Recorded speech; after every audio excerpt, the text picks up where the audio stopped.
whatever it is that we're struggling with, realizing these are critical first steps. And then we can add in gentle kindness, strong kindness, looking for the good, taking big actions, what I call resilience habits.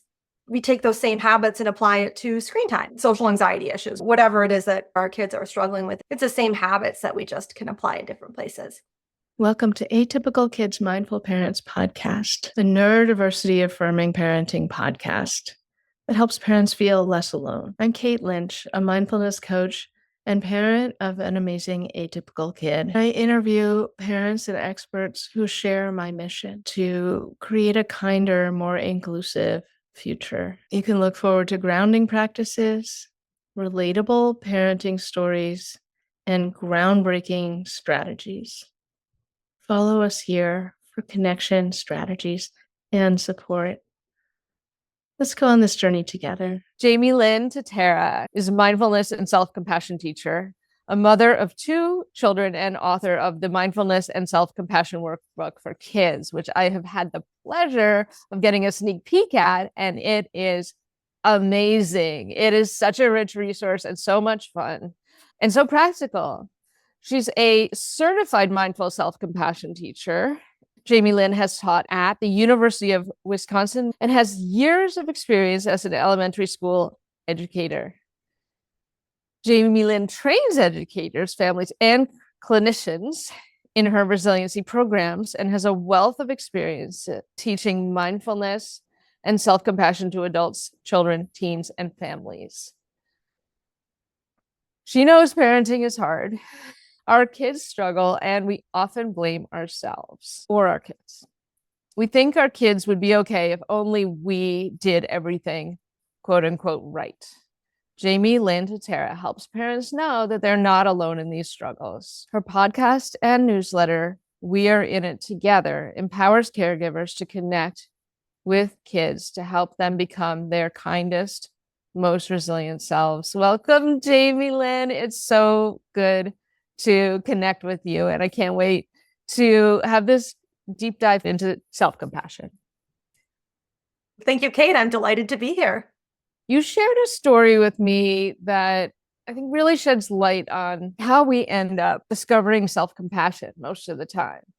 I know with me in my parenting, I was at rock bottom, and Ocean was probably a similar age to your oldest child when you discovered self-compassion. Do you want to tell us that story? I moved into my teenage years with some pretty poor coping skills, addictions, eating disorders. Got into my early 20s, had anxiety issues because I stopped those addictive behaviors and I was a little anxious mess. Discovered yoga, which was really good for the nervous system, and then discovered mindfulness, which I loved because yoga said, let's relax. Mindfulness says it's okay if you don't relax, just notice that too. I was like, that's just what I need. I've done years of therapy at this point, and I stopped teaching. I had my daughter. I was a mindfulness teacher. So just to give a little context for where I'm at when my daughter's 4 years old and I have this awakening of sorts, okay? When I had my first daughter is definitely neurodivergent, and everything was big for her. Right? So her 5 senses, she saw things brighter, she heard things louder, which is beautiful, right? So she was having a very vivid life experience, but her feelings were also very big and her meltdowns were huge. And I think like a lot of parents of neurodivergent kids, we think that we just have to apply the right strategy to make things better. As a mindfulness teacher, I think let's help her to be mindful during these moments of struggle, trying to help her to breathe. But everything I would do would make things worse. And so I went to see a therapist because I thought maybe this is some of my childhood baggage, like assuming I'm doing something wrong. The therapist says to me, I think you need self-compassion. Like eyebrows go up. And what is this? And how do I learn it? And actually, interestingly enough, this was right when my daughter's now 16. So this was right when self-compassion was becoming a thing. And she didn't even know. She's, I don't know, but that's what you need. And this prompted me to discover that Kristen Neff and Christopher Gertler had a mindful self-compassion program, fly out to California, start my training. And ultimately, I realized it's what I always needed. Even mindfulness to some degree, I was using as a tool to fix myself. So I'm struggling. Let me be mindful. There is a place for problem solving. There is a place for I'm having a problem. Let me use something skillful to regain center. This is valid. But I was using it as a way to bypass being with the mess. I was using it as a way to bypass being really there with myself and my struggle. And what mindful self-compassion taught me to do was when I was having those moments of struggle to say, oh, sweetie, to myself, I'm here. I see you. This is hard. You're not alone. And then learning to do this for myself enabled me to start to do this with my daughter. So when my daughter would have those meltdowns, I would be able to tell myself, oh my goodness, this is hard. So just being with myself and my struggle, but also, sweetie girl, you're really having a rough time. I'm here. And I learned how to, again, not perfectly, because truthfully, as 16-year-olds sometimes still have meltdowns. And I'm frequently reminded when she spins out that my skill set is still could use some more padding. But I got better at just being with, not trying to stop it. I'm here. And trying to stay as regulated as I could and as connected as I could while we just wait for the tornado to pass.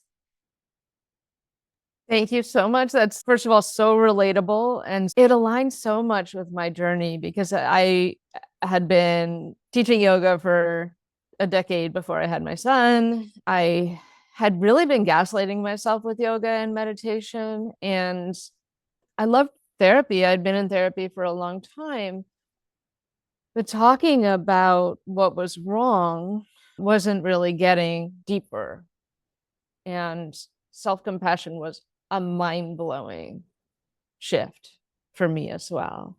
So thanks. And so relatable also thinking that if only I could do things right, then I could prevent the meltdowns. I've never once prevented a meltdown. I have probably gotten better at the repair afterward, at regulating myself through the meltdown so that I don't have an emotional hangover for days afterwards. I've probably gotten better at de-escalating to contain the meltdown a little bit more or help him feel safe through it. And I've probably gotten better at anticipating when his meltdowns happen.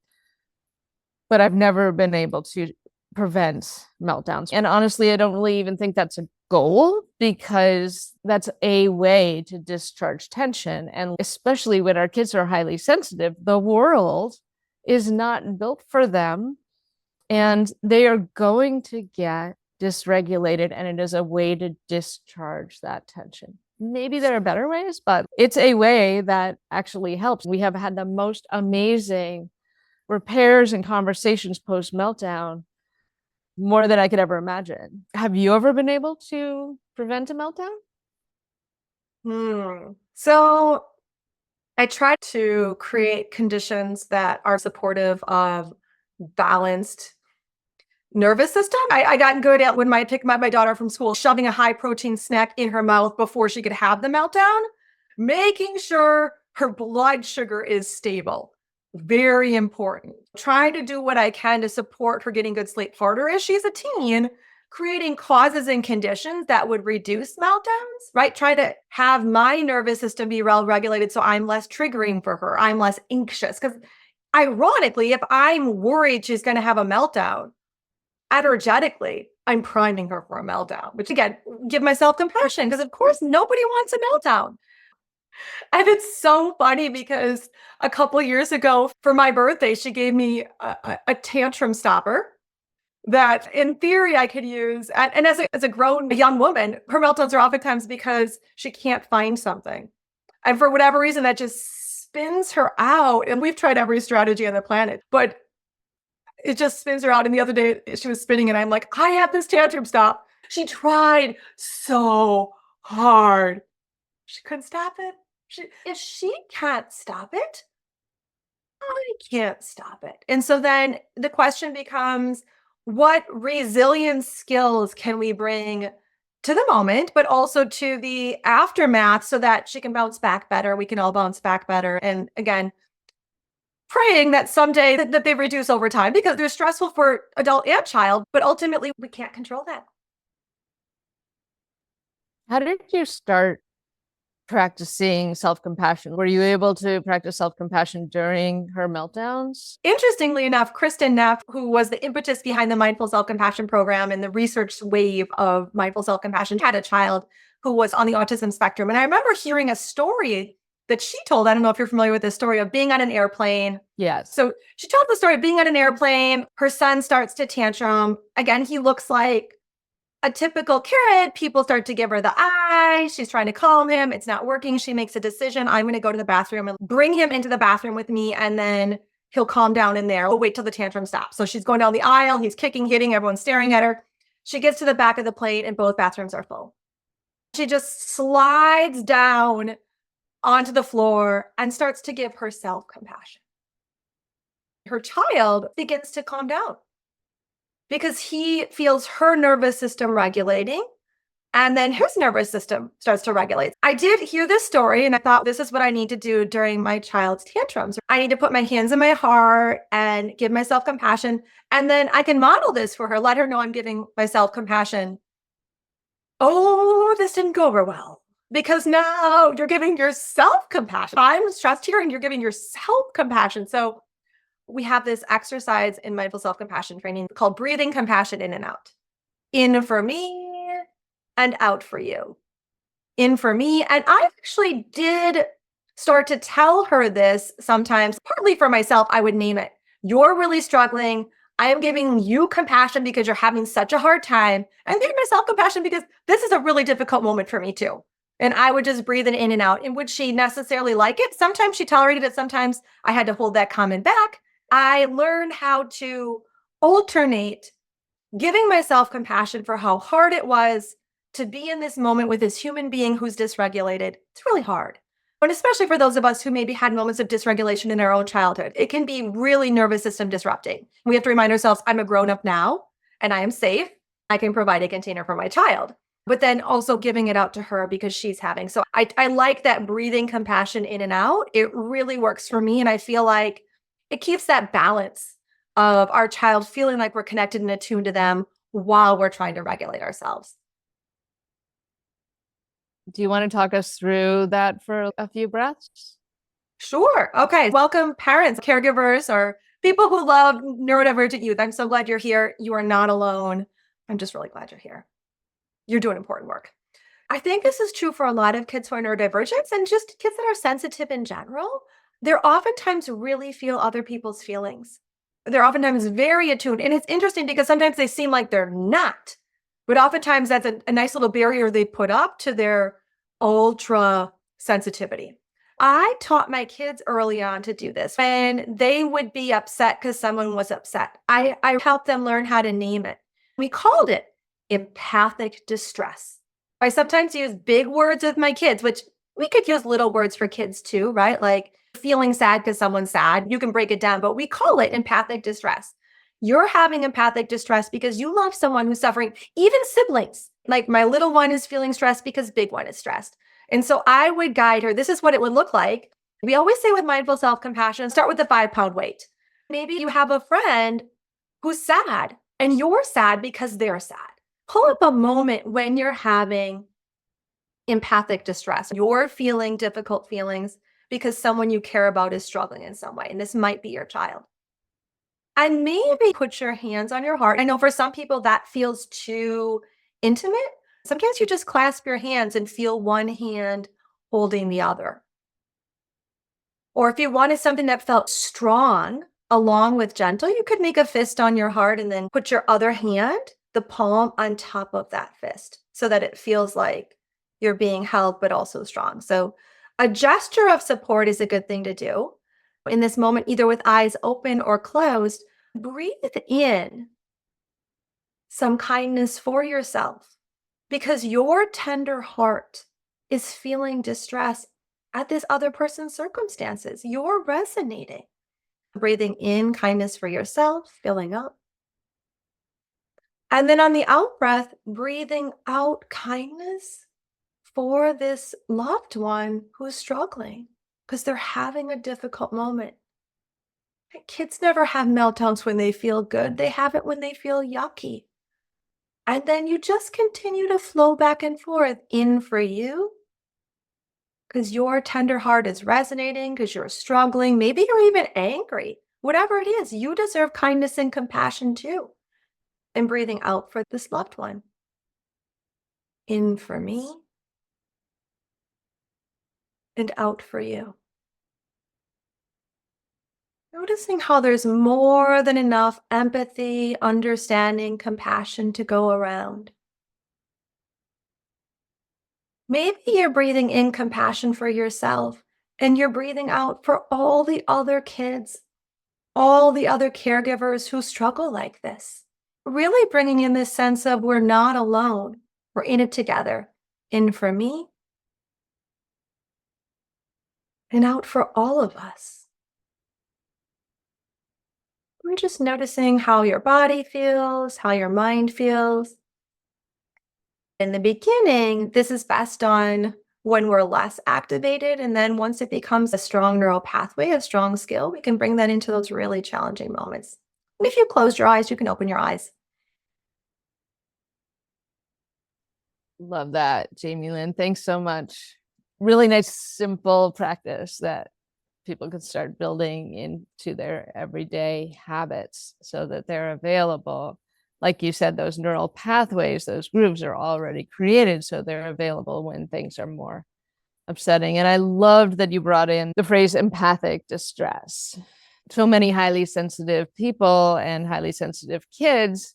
Ocean used to laugh when I was crying, and I realized he was honestly trying to cheer me up. Of course, it didn't have that impact, but then he used to ask me to pretend to cry, and he would laugh. And it was like he was trying to create more resilience to that empathic distress that he felt from my emotions. It's just so interesting to reflect on that. I know that you have used animals in your trainings and in your workbook to connect with kids of different ages, right? Can you explain a little more about that and how you use those? Absolutely. And I'm going to link it back to what you were just talking about, because I think this is really important for parents to know. When a child laughs when something's stressful, sometimes it's the nervous system.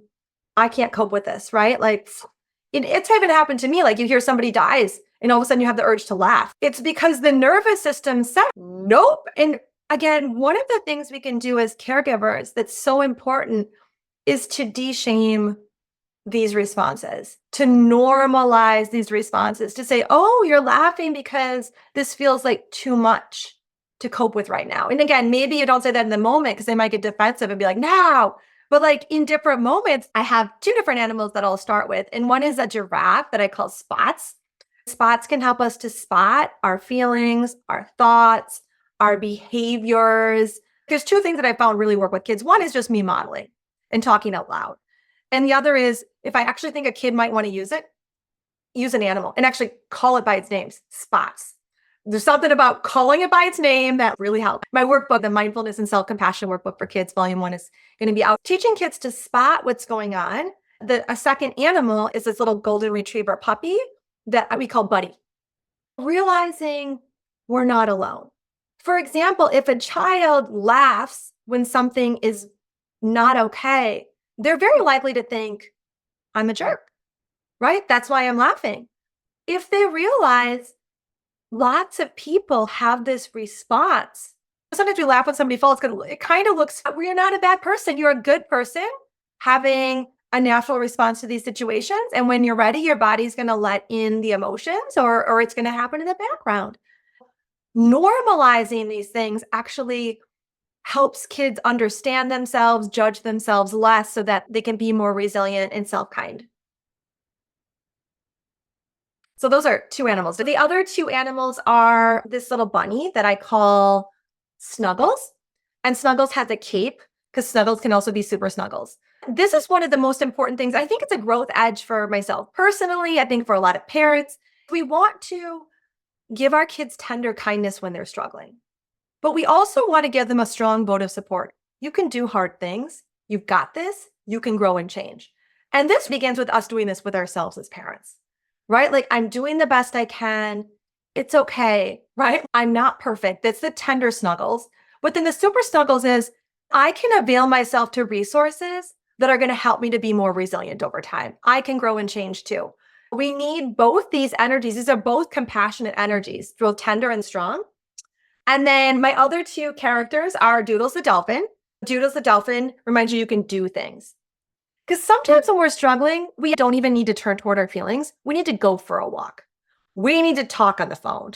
We need to actually take a little break and go read a book, right? So sometimes doing something, and this is really helpful for kids who sometimes feelings just feel overwhelming. There's nothing healing about sitting with overwhelm. Sometimes taking an action is what we need to be resilient. And then the last habit is what I call the sunny habit. The sunny habit reminds us that there's always goodness. And I don't recommend using the sunny habit during your moment of difficulty. That can be like a form of upbeat denial. But I say this with kids all the time. And this is like a trick question. You know, like on a cloudy day, I'll say, is there sun? And they'll say, no. I'm like, but there is. It's behind a cloud. Even at nighttime, there's sun. It's just on the other side of the world. And there's always good things happening. And so part of what we all need to be resilient is to have habits of acknowledging good things. And even acknowledging that good things can coexist side by side with the really junky stuff. This is such an important resilience habit for us as caregivers and for our kids.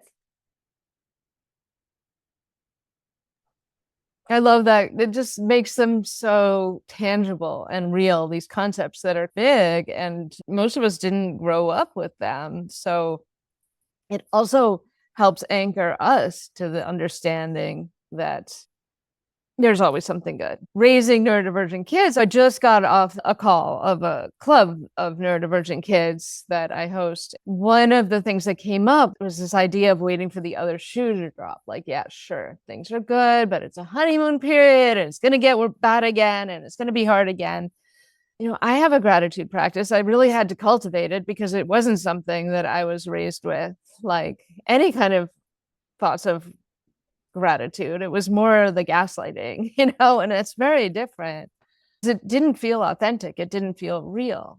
But I love sunny, and I love the idea that, yeah, the sun is there, even if it's behind a cloud. In yoga, there's this concept of finding the equal and opposite or opposing thought that's also true. Like, this is true. Yes, and this is also true. Two things are true. And how that can really help us when we're in that moment of despair, or we're in that moment of relative calm and ease where we're afraid to relax because we know it's going to get hard again, or we have a thought that this is short-lived. Absolutely. You just shared that little piece and my brain goes in 18 directions. I like to use the analogy with kids to share the plate. We want to allow different foods on our plate. We can allow different emotions, big and small, on our plate. I want to touch on something you just said about waiting for the other shoe to drop. This can also be with kids, where kids are afraid to feel good because then they know they're going to feel bad and the fall is going to be greater. So it's like, in some ways it feels safer to be low so that you don't drop so low. And here's what I like to say about that. It is true that your good moment will pass. Well, fact. And that there's going to be waves of our kids doing better and worse. This is fact. What people don't realize is that our brains are designed to be sticky for the tricky and allow the good stuff to flow through without sticking. There's this really fun exercise we do where we have this person and we have tape and we have paper and just realize that some things stick and some things don't. What we want to do, and this is what I explain to caregivers and to kids, is that when there's a good moment, we want to have neural traces after it's passed. It will pass. But can we have some memory of it after it passes? When we're having a good moment, we actually want to be able to pause and say, wow, like my child is thriving in this moment. Will it pass? Yes, it will. So while it's here, I'm going to breathe in. This feels so good to watch my child thriving. I'm going to breathe out. This is a beautiful moment, and stay with it because it is transitory. We want to have that good feeling to boost our resilience during those struggles, which will also pass. All of it is going to pass. So can we be with the good so that we're able to flow with those difficult moments with more resilience? Such a good point and such a great way of saying it. I remember hearing about Velcro and Teflon. Rick Hansen Yeah. Our brains are Velcro for the challenging things because that's actually what helped us to survive and still be here as a species. That anxiety actually kept us safe. Now it's switched on all the time. And then, like you said, the more joyful things just slide off because they're not as essential to our survival.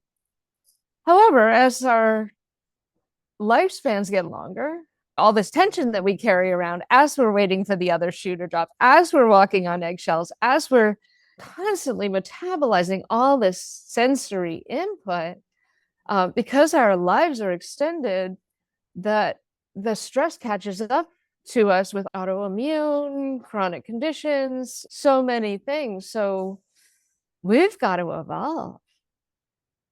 We've got to evolve. And it's interesting too, because I think people don't realize this, what we call positive neuroplasticity or trying to train your brain to take in Yeah. more goodness is one of those hard things to teach and can elicit shame in people because they realize in the beginning, I'm not good at this.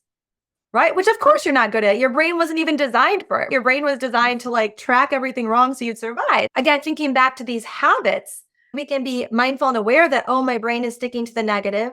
We can be kind to ourselves, like our buddy habit of, I'm not the only one. This is a human tendency. We can give ourselves a little tenderness with our snuggles when our brain is sticking to negative, but we can also be fierce and say, you know what? Even in my own imperfect way, I'm going to try to acknowledge that this is goodness. And take a breath while I acknowledge that. Allowing ourselves to grow and change in that direction requires these same self-compassion, resilience skills when we struggle with it. Mm. And I must say, the more we can do this for ourselves as parents, the more we can skirt this line with our kids. I wanted to highlight that because sometimes we're so afraid to trigger shame in our kids that we're not able to say to them, you are falling short in this way. To be able to help them hold that with self-compassion. I fall short in this way, and here are the resources I can use. I'm not alone. I'm a good person.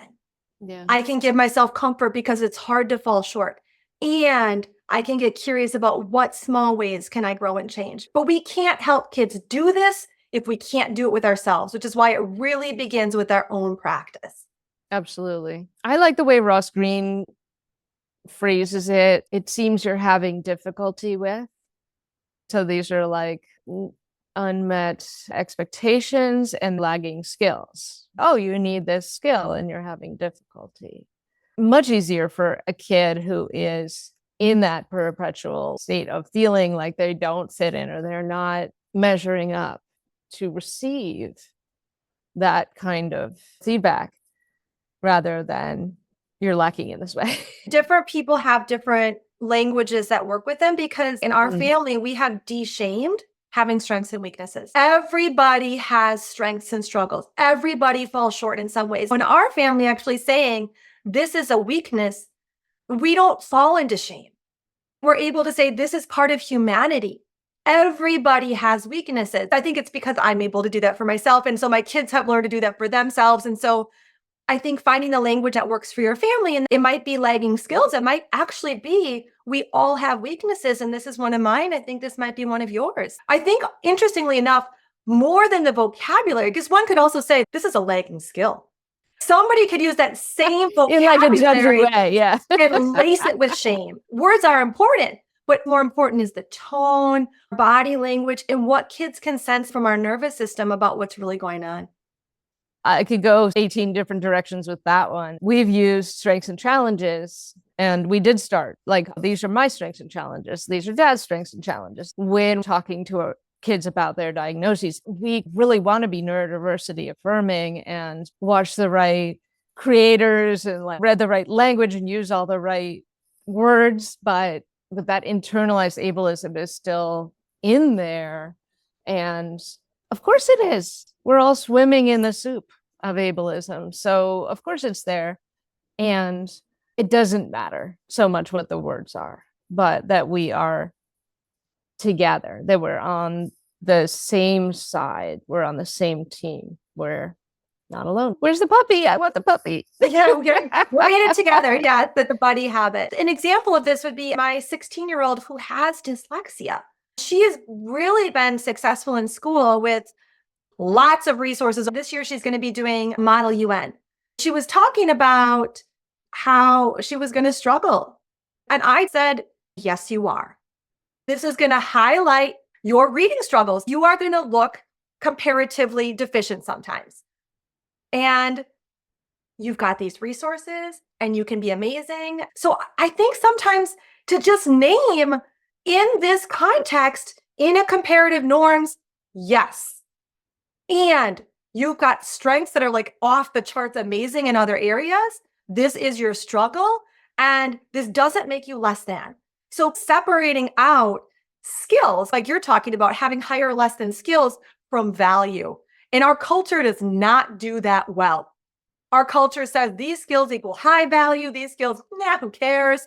And so we really have to be assertive as parents and like bucking that system, but also acknowledging that it exists because our kids are going to be in it. They're going to experience it. And if they can't name, this is actually factually true, but this doesn't decrease my value. And here's the resources I have in order to function. Now they've got a skill set where they can do anything, go anywhere, and have an inner voice that says, yeah, but. I love that so much. Thank you for that. Jamie Lynn, what do you want to be remembered for? Definitely self-compassion. You are lovable. You are loved. You're amazing. And probably you suck in some ways. You are beautiful. My goal is to help everyone, right? Caregivers and kids, but especially those kids that struggle the most, especially those kids who don't naturally conform to society's norms. I want them to know that they are loved. And so I want my legacy to be teaching these skill sets that give kids that ability to know I am beautiful, I am lovable, I am love, and I'm human. What would you say your core values are, especially related to parenting? Acceptance, honesty, and love. Thank you. Let's end with a parenting memory that brings you Joy. Anytime I spend in nature with my girls, I can let them be free. I feel like you put my girls and I in the woods and you're going to bring out the best in our family and bring out the best in each other. Oh, I love that. That seems like a great place to end. Do you have any final words? Of course, we are going to share your links in the show notes. Her book will be out and you want to know all the details. Everything is Jamie Lynn Tatera. So JamieLynnTatera.com, my Substack. We are in it together. I'd like to leave you with one last message for parents. You're doing amazing. You really are. No, you're not perfect and you're not supposed to be. If you were perfect, your child would have a model they could never measure up to. So just as you are the parent your child needs, and keep growing your mindfulness and self-compassion skills. The stronger you make your own, the more your kids are going to get them through you. I am drinking that in. Mm-hmm. Thank you so much, Jamie Lynn. It was really amazing getting to connect with you. Thank you for joining Atypical Kids Mindful Parents. I really appreciate you walking alongside me.